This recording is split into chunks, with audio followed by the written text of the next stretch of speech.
7 minutes ago, a telescope stationed 1,000,000 miles from Earth finished processing a signal that scientists are now openly calling something that should not exist. Not a blurry photograph, not a guess.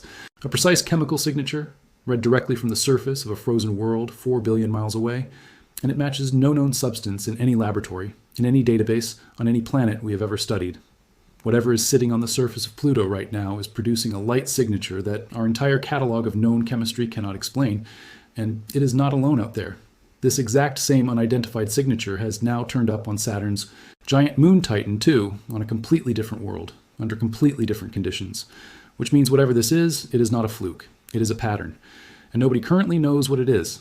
Stick around, because I am about to walk you through exactly what the James Webb Space Telescope has confirmed about Pluto, piece by piece, discovery by discovery, all the way up to the detail that has researchers using words like unexpected and unexplained about a small, frozen, supposedly dead world that most people stopped thinking about the moment it got voted out of the Planet Club back in 2006.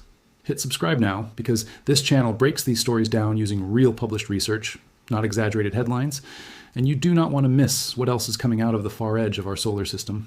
To understand why this moment matters so much, you need to understand just how badly Pluto has been underestimated, over and over again, for almost a century.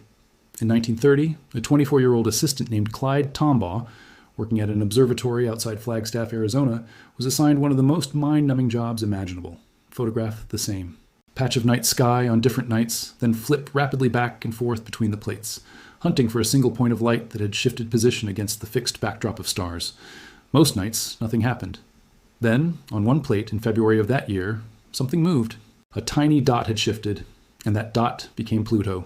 For most of the 20th century, it held the title of the 9th planet in our solar system, even though it was so distant and so small that astronomers could only guess at what it actually looked like up close. Then, in 2006, the International Astronomical Union held a vote and formally reclassified Pluto as a dwarf planet, stripping it of the title that had made it famous. It remains the only world in recorded astronomical history to be discovered, celebrated, and then formally voted out of the very category that defined it. For a long time, that felt like the end of its story. Small, distant, unimportant, filed away and mostly forgotten. That assumption did not survive contact with real data, and it has been failing spectacularly ever since. It's worth pausing here on just how little we actually knew about Pluto before any spacecraft ever got close to it. For most of the 20th century, even the largest telescopes on Earth could only resolve Pluto as a tiny, blurry smudge of light. Astronomers could estimate its orbit with reasonable precision, since that only required tracking its position over time. But its size, its surface composition, and whether it even had an atmosphere at all remained genuinely open questions for decades. Some early estimates wildly overstated its size, based on gravitational effects on the orbits of Neptune and Uranus that were later found to be measurement errors, not real influences from Pluto at all. In other words, much of what the public believed about Pluto for generations was built on guesswork, stacked on top of more guesswork, which makes what happened next even more remarkable. In July of 2015, after a journey lasting 9.5 years across billions of miles of empty space, NASA's New Horizons spacecraft flew past Pluto at more than 30,000 miles per hour. It had exactly one chance: no orbit. No second pass, just a narrow window of a few minutes to capture everything it possibly could before continuing on into the darkness of the Kuiper Belt forever. What it sent back completely rewired what scientists thought they knew. A massive, pale, heart-shaped plane stretched across the surface, smooth and strangely young-looking compared to the ancient, heavily cratered terrain surrounding it. Mountains, built from solid water ice, rose more than 10,000 feet into a thin, hazy sky, frozen so hard at those temperatures that it behaved less like ice and more like solid rock. Fields of nitrogen ice appeared to be slowly churning in giant convection patterns, hinting at heat and motion beneath a crust scientists had assumed was completely dead. And layer after layer of blue haze rose hundreds of miles above the surface, visible even when backlit by the sun. Pluto did not look like a leftover chunk of frozen rock. It looked like a world still in the process of becoming something. But New Horizons only got one look. It captured what it captured and kept flying, never to return. Whatever it missed on that single pass would remain a mystery for years, while researchers argued over the data and built models they had no real way to test. What scientists needed after that was not a better photograph. They needed a way to read Pluto's chemistry directly from millions of miles away, without ever sending another spacecraft. That is exactly what the James Webb Space Telescope was eventually built to do. Here is what makes Webb fundamentally different from a spacecraft like New Horizons. Webb does not fly past anything and snap a picture. It reads light itself, breaking it apart into individual wavelengths to reveal the precise chemical fingerprint of whatever it is staring at. Pointed at a faint pinprick of reflected sunlight billions of miles away, it can tell researchers what molecules are present, how warm different layers of an atmosphere actually are, and how that atmosphere behaves over time, all without physically traveling anywhere. The technical challenge here is worth appreciating on its own. Pluto and its giant moon, Charon, sit so close together in the sky from Webb's point of view that separating their individual thermal signals used to be practically impossible with earlier generations of telescopes. Researchers working before Webb launched had repeatedly tried to detect certain faint signatures from Pluto and repeatedly come up empty. Well, not because the signal did not exist, but because their instruments simply could not tell how much of the detected heat was coming from Pluto itself and how much was bleeding in from Charon sitting nearby. Or Webb's much larger mirror and far more sensitive infrared instruments finally solved that exact problem, letting scientists cleanly isolate Pluto's own signal for the first time in history. Starting in 2022, once Webb's instruments were fully calibrated and capable of that separation, it turned its attention toward Pluto. And what has come back since has not simply been a prettier picture. It has been closer to a full diagnosis, revealing a set of behaviors so unusual that researchers are still working out exactly how to explain some of them. The first major finding involves that same blue haze New Horizons, photographed back in 2015. Researchers already knew Pluto's thin atmosphere was wrapped in a delicate shroud of hydrocarbon particles, but nobody had confirmed exactly what that haze was doing to the world underneath it. Back in 2017, a planetary scientist named Xi Zhang, working at the University of California, Santa Cruz, proposed an idea that sounded almost backwards at the time. On Saturn's moon Titan, atmospheric haze traps heat and warms the world below it. Zhang argued that Pluto's haze might be doing the exact opposite, absorbing sunlight during the day and then radiating that energy straight back out into space as infrared heat faster than Pluto's extremely thin atmosphere could ever hold onto it. The haze would not be acting like a blanket. It would be acting like a radiator, actively bleeding heat away from a world that already had almost none to spare. At the time, this idea struck many of Zhang's peers as unlikely, and there was no instrument sensitive enough to actually test it. That changed once Webb, his mid-infrared instrument, called MIRI, became available and sensitive enough to separate Pluto's faint thermal signal from Charon's, something no earlier telescope had ever managed cleanly. A team, led by astronomer Tanguy Bertrand at the Paris Observatory, used that instrument to measure Pluto's atmosphere directly, capturing thermal light curves at 4 separate infrared wavelengths. The results, published in the journal Nature Astronomy in June of 2025, confirmed almost exactly what Zhang had predicted 8 years earlier. Pluto's upper atmosphere really is being actively cooled by the very haze particles suspended within it, and it turned out to be roughly 30 degrees Fahrenheit, colder than earlier models had expected, sitting around minus 333 degrees Fahrenheit.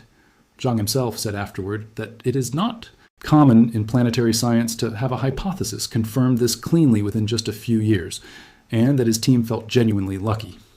Researchers now describe this as a new kind of climate, one that behaves differently from every other atmosphere we have studied anywhere else in the solar system. Pluto is not simply cold because it sits so far from the sun. In a very real sense, Pluto appears to be actively refrigerating itself, and scientists are still working out how far the consequences reach, including whether similar hazes might be quietly shaping the climates of other distant hazy worlds like Neptune's moon Triton, or even hinting at what Earth's own atmosphere may have looked like billions of years ago, long before oxygen ever built up in our skies. Newer data has only deepened this picture. Follow-up analysis of Webb's imagery found that Pluto's haze does not just sit there passively, it rises and falls, layer by layer, as it heats up and cools down across each rotation of the planet, functioning almost like an atmospheric pump that keeps temperatures locked in a stable but brutally frigid range. Scientists studying this have said plainly that if future observations keep matching this pattern, more than one atmospheric textbook is going to need rewriting because nothing like this has been documented on any other world in our solar system. And the implications reach further than Pluto itself. Researchers now suspect that lessons learned from this haze-driven climate could help scientists interpret the hazy, opaque atmospheres already being detected on distant exoplanets, worlds we will likely never visit directly, using Pluto as the nearest possible real-world laboratory for understanding how a haze can dominate an entire planet's climate. There's a second discovery tied to that same haze, and it is quieter, but honestly just as strange once you sit with it. Even the extremely faint trickle of sunlight that reaches Pluto, roughly 1,000 times fainter than what reaches Earth, is enough to break apart methane molecules high up in its atmosphere. Those broken fragments do not simply vanish. They recombine into heavier compounds, forming a slow chemical cascade. that eventually produces reddish-brown particles known as tholins, which drift downward and settle onto the surface below. Now, New Horizons caught early traces of this chemical process back in 2015, and Webb's more recent observations have continued to refine exactly how it unfolds. Here's the detail that tends to stop people in their tracks. Tholins belong to the same broad family of organic molecules that some scientists believe may have once rained down onto early Earth, potentially contributing raw material for the chemistry that eventually led to life here. On Pluto, that same basic process has apparently been running for roughly 4 billion years, a slow, continuous snowfall of biological building blocks landing on a surface simply too frozen for any of it to ever spark into something alive. To understand how extreme that cold actually is, surface temperatures on Pluto generally sit somewhere between about minus 387 and minus 369 degrees Fahrenheit, more than 250 degrees colder than the coldest temperature ever recorded anywhere on Earth. At those temperatures, nitrogen, the same gas making up most of the air in your lungs right now, freezes completely solid. The third major finding is the one that tends to unsettle people the most once it's explained properly. Pluto has been slowly leaking into space for billions of years. Methane and other light molecules drift upward through its thin atmosphere, slip past its weak gravity, and escape outward. Scientists already suspected this was happening, but for a long time, nobody knew exactly where all of that escaping material was actually going. It was not simply vanishing into empty space. Something was catching it. Pluto's largest companion, a battered ice moon named Charon, roughly 750 miles across, orbits in an extremely tight gravitational partnership with Pluto. Most of Charon's surface is fairly unremarkable water ice, ancient and heavily cratered, except at its poles, which are stained a deep, unmistakable reddish brown, darker than anything else visible on the moon. For years, researchers suspected a connection between that coloring and material escaping from Pluto, but they lacked the tools to confirm it directly. The mechanism turns out to be tied closely to Charon's extremely long seasons. Because of the way Charon is tilted as it orbits alongside Pluto, its northern polar region spends multiple decades in complete darkness at a time, with no sunlight reaching it during that stretch. That makes the pole an extremely effective cold trap, a place where escaping methane molecules drift in, freeze solid onto the surface, simply because there is no warmth to keep them as gas, and then sit there accumulating for years before sunlight finally returns to that part of the moon. Once sunlight does return, it does not simply melt that frozen methane away. Ultraviolet radiation and cosmic rays break the frozen molecules apart and reassemble the fragments into heavier, more complex reddish compounds, locking in that dark coloring permanently rather than letting it evaporate back into space. In effect, two worlds locked together in a slow, ongoing exchange of atmosphere and color that has apparently been running quietly since long before either one had a name. Charon had one more surprise waiting too. In October of 2024, a team led by researcher Sylvia Protopapa at the Southwest Research Institute used Webb data to confirm the presence of both carbon dioxide, the same gas leaving your lungs with every breath, and hydrogen peroxide, the same compound sometimes used to disinfect a wound frozen directly onto Charon's surface. According to the published research, the carbon dioxide most likely originated from underground material exposed by impact craters, while the hydrogen peroxide appears to have formed through years of radiation striking Charon's water ice and rearranging it into something new.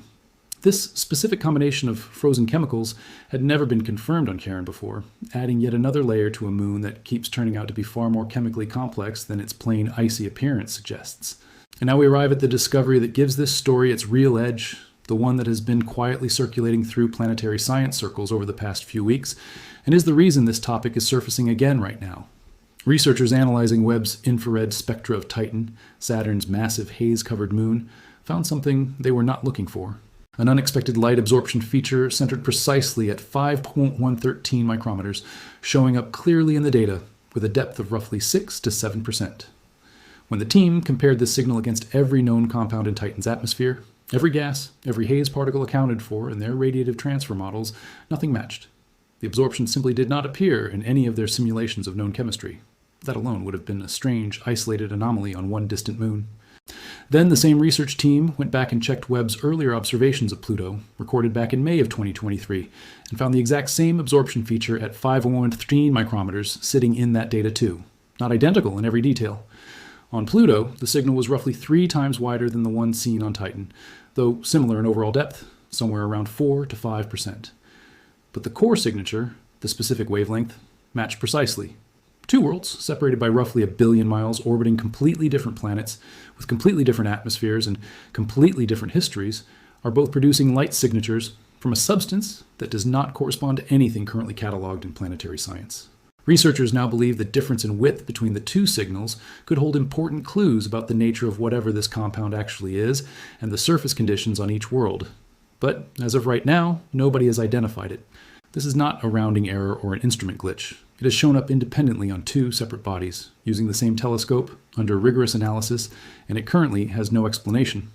When something this specific and this consistent appears on multiple worlds without matching a single known substance, that is exactly the kind of finding that keeps planetary scientists up at night.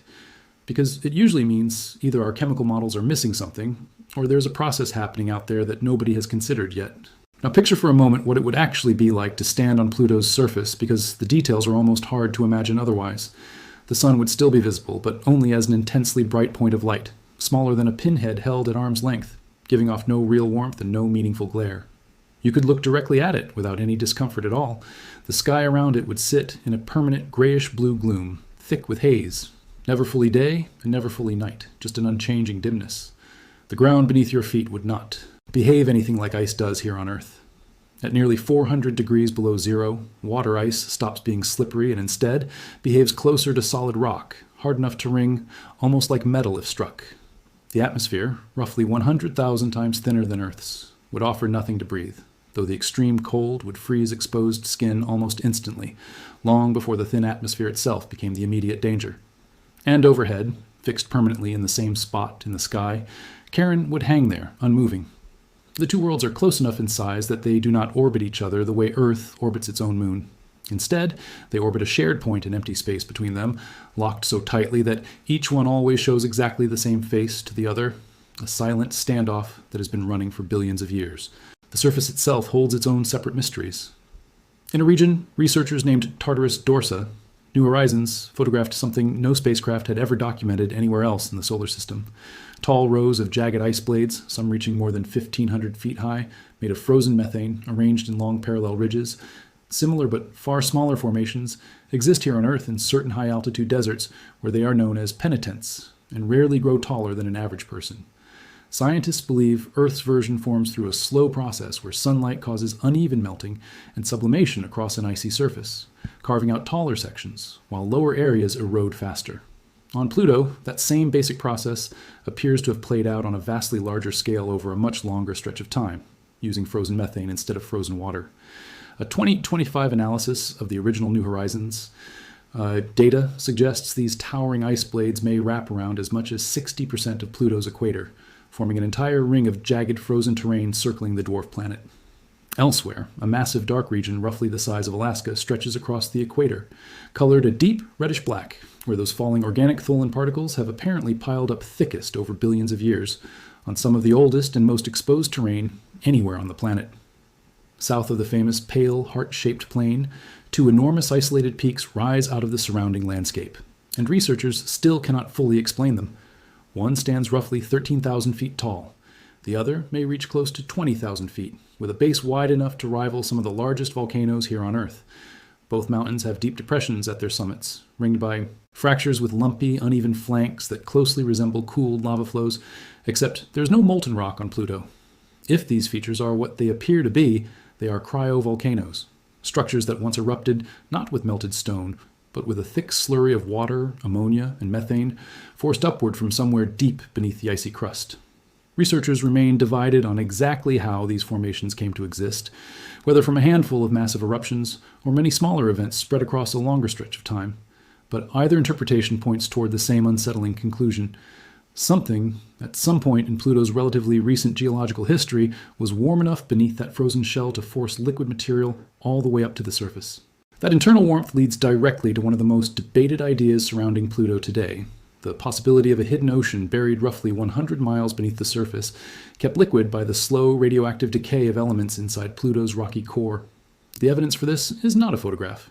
It is a pattern.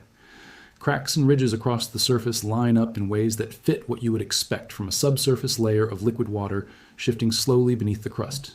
And that famous pale, heart-shaped plane sits directly above what appears to be a positive gravity anomaly, a spot where something denser than the surrounding ice may be concentrated underneath. Scientists find this scenario genuinely compelling because similar hidden oceans are already strongly suspected beneath the icy surfaces of Europa, one of Jupiter's large moons, and Enceladus, one of Saturn's smaller moons, both of which show far more obvious surface evidence, including geysers of water vapor erupting directly into space in Enceladus's case. If a body as small and cold as Pluto turns out to be hiding something similar, it would suggest buried oceans might be a far more common feature of icy worlds throughout the outer solar system than scientists previously assumed, rather than a rare exception limited to a handful of larger, more actively studied moons closer to the Sun. If that ocean genuinely exists, it has likely been there for billions of years, sealed away completely from sunlight and radiation, fed only occasionally by hydrocarbons seeping downward through cracks in the ice above it, sitting under enormous pressure in total isolation, representing one of the strangest possible environments in the entire solar system for the basic conditions life requires, existing without any direct connection to a star at all. Right now, there is no way to confirm any of this directly. There is currently no funded mission planning to send a probe back to Pluto, no lander, no orbiter on the books, largely because the journey alone would take the better part of a decade. And outer solar system exploration has rarely been treated as a funding priority. Missions to the outer solar system are extraordinarily expensive and extraordinarily slow, often requiring a full decade or more of travel time before a spacecraft even reaches its target, followed by a single brief window to gather data, much like New Horizons experienced. Space agencies generally have to weigh a mission like that against many other competing priorities, including missions closer to home that can return results within just a few years instead of a few decades. The trade-off means distant, icy worlds like Pluto often lose out in funding decisions, not because scientists have stopped finding them interesting, but simply because the practical cost and timeline make them a much harder sell compared to closer, faster missions.